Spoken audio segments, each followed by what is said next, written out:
কাদের টাকায় সংসদে বসি, জনগণের ট্যাক্সের টাকা খরচ হয়। প্রতি মুহূর্তে প্রায় 60 লক্ষ টাকা সেখানে খরচ হয়। এটা কি মামুলি কথা? এই টাকা খরচ করার ক্ষেত্রে আমাদের কলিজা কাঁপবে না যে এই টাকাটা জনগণের? অতএব জনগণের টাকা সদ্ব্যবহার করার জন্য জনগণ 300 আসনে আমাদেরকে ভোট দিয়ে সেখানে পাঠিয়েছে। কিন্তু এই যারা পার্লামেন্টে যাবেন, তারা যদি মানুষ খুন করে ভাই পার্লামেন্টে যান, তারা গিয়ে দেশবাসীর জন্য কি করবেন বলেন তো দেখি?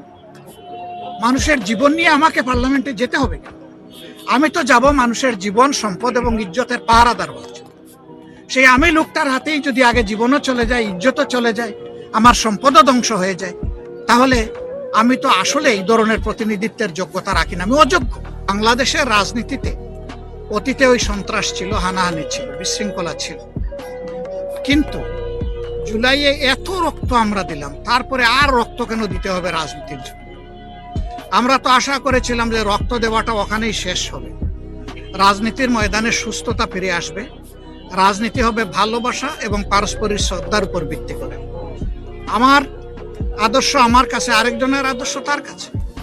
আমি যেমন আমার আদর্শকে ভালোবাসি, আরেকটা লোক তার আদর্শকে ভালোবাসার তার অধিকার আছে, এটা তার নাগরিক অধিকার। এখানে মুখ চলবে, হাত চলবে কেন?